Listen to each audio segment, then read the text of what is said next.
Salut à tous, c'est Jérémy pour le challenge 0 à 1 million d'euros. On se retrouve aujourd'hui pour un point portefeuille. Trading de 112, nous sommes à 55 336 000 euros de valeur pour 30 000 de dépôt net. Donc on va regarder rapidement ce qui a bougé. 3i Group qui continue de baisser. Bon, on n'achète pas un couteau qui tombe, donc du coup pour l'instant je laisse tourner. On va attendre un petit peu. On va voir comment l'action se comporte parce que là on a carrément une baisse depuis le 9 septembre 2024. On n'a pas vu ce prix-là. Nvidia qui bouge pas trop, Samsung qui a bien remonté, là qui stagne. Ouais, Nvidia, vous voyez, grosse stagnation d'Nvidia là depuis quelques temps. Broadcom qui continue de monter là, en 145% cette année. Arista Network qui stagne un petit peu aussi, qui a bien rebaissé. Ici, on était sur des sommets. Bon, aujourd'hui, c'est encore intéressant. Je pense que ça va continuer de progresser. Visa qui stagne aussi, pas mal. Donc là, on est en pleine stagnation, c'est la fin de l'année. Belle action, la TUI, là, qui me refait. Alors, on peut pas le voir ici parce que du coup, elle a vachement chuté. Vous imaginez, c'était une action qui était à 204 euros en 2018, qui aujourd'hui est à 8 euros. Si vous avez mis tout votre argent là-dessus, vous avez tout perdu. Par contre, depuis un an, elle stagne, mais moi, je l'ai vraiment acheté dans le creux ici, là. Donc, pour l'instant, je suis à 19% de, de rendement. Vous voyez, je l'ai acheté par là. Amazon qui progresse, là ça stagne aussi un petit peu, il y a eu une grosse chute. Et donc moi c'est l'action aujourd'hui qui me plaît le plus parce que, ben, écoutez, quand je regarde, elle vient de toucher une moyenne mobile 200, elle vient de faire un rebond. Et je vais vous montrer après, j'aimerais bien l'acheter sur des gyros, là, sur mes actions des 7 plus grosses sociétés cotées au S&P 500.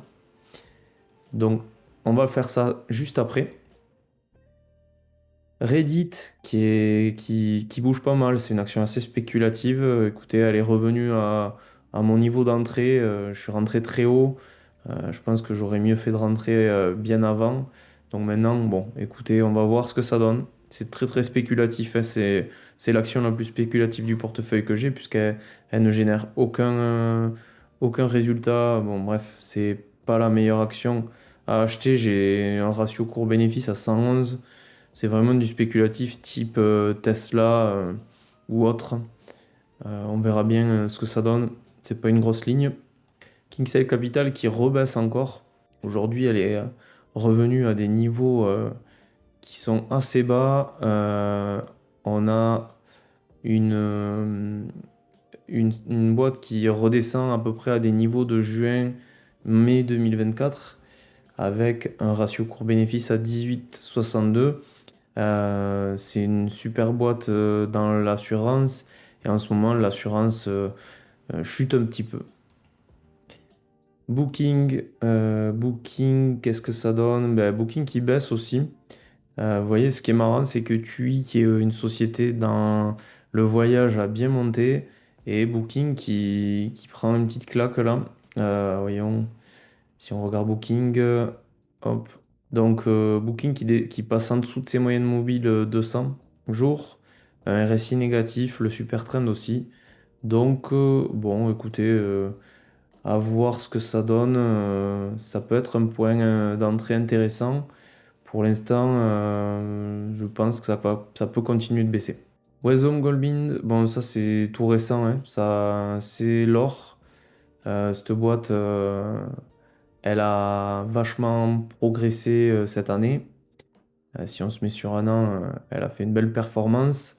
Maintenant, je pense que ça peut continuer à monter parce que l'or est haut et que du coup, les bénéfices de ce type de société devraient être pas mal, à moins qu'il y ait une chute de l'or, pardon.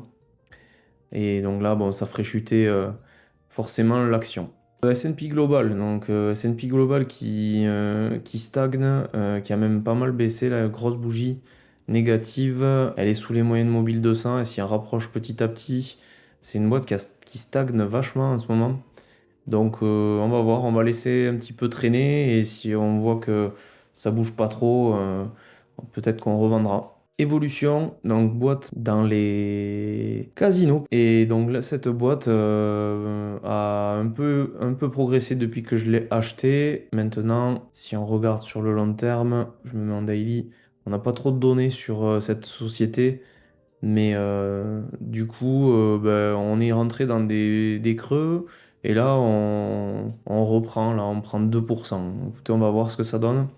Adobe qui repère 3-4% presque. Là, je trouve que quand même, c'est une action.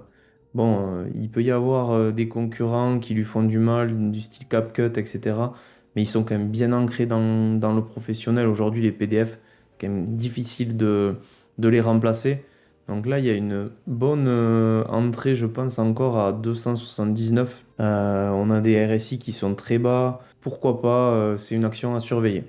Pour l'instant, sur ce portefeuille-là, le seul que j'aimerais renforcer, et on va le faire de suite, c'est Evolution. Je vais acheter 500 euros de cette action. Alors oui, pourquoi? Parce que je suis en USD, donc ouais, il faut que je convertisse des euros. Hop, on va convertir les dollars en euros et on va en prendre 500. On confirme. Allez, c'est terminé. Et maintenant, on peut acheter 500 euros d'évolution AB. Voilà, c'est fait. Donc le portefeuille, toujours pas acheté, ça y est. On a acheté, ça devrait être mis à jour. Voilà maintenant, du coup, la valorisation du portefeuille, 55 353. On va noter ça de suite. 353. On a déposé 30 000 euros. Et on est donc en plus-value de 25 353 euros. Mais pour l'instant, je suis à un rendement négatif de 20,6%, alors que le Nasdaq fait lui 20,3%. Donc si j'avais mis la même somme d'argent sur le Nasdaq, j'aurais fait 20%.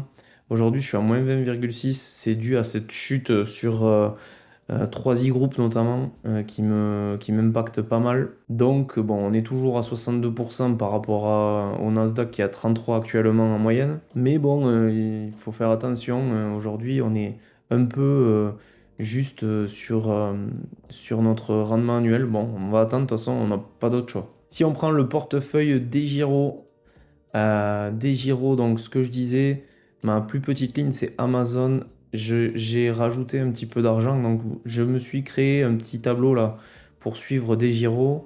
Donc j'ai déposé 97 500 euros. J'ai un portefeuille qui vaut 139 456 euros.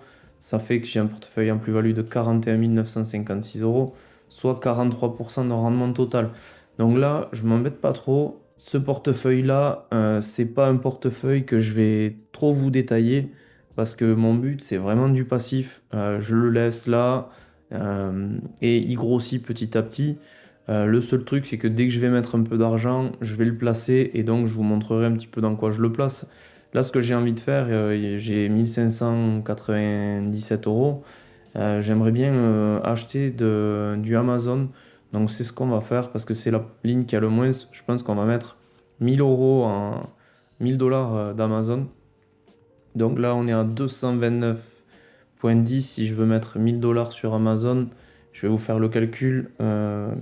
1000 que divise 229,1. Il me faut acheter 4,36. Je vais acheter 4 actions d'Amazon. Vous voyez, là, on ne peut pas faire ce qu'on veut. On est obligé d'acheter pile poil le montant. Donc, si on en achète, j'ai dit 5 en quantité. Je valide l'ordre. On est bon. On confirme. Et voilà, du coup, j'ai placé mon ordre. On peut vérifier ordre en cours. Voilà, ici, j'ai 5 actions Amazon en cours d'achat. Donc ça met un petit peu de temps, c'est toujours comme ça sur des gyros, le temps que la transaction se fasse. Du coup, on va mettre aussi à jour dans mon portefeuille de gyros maintenant. On est à 139 485, donc c'est un petit peu plus que tout à l'heure. Et voilà, donc ça fait qu'on a une somme totale à 194 838 euros en bourse sur mes deux comptes titres, DEGIRO et Trading 212. Bon, mais c'est plutôt pas mal, hein, on a bien avancé. Le but, c'est d'atteindre 1 million, mais d'ici là, je vous présenterai de nouveaux portefeuilles. Et donc, n'hésitez pas à liker si vous voulez en voir plus. Et je vous dis à très très vite sur le challenge 0 à 1 million d'euros. Pensez à vous abonner. Ciao, ciao.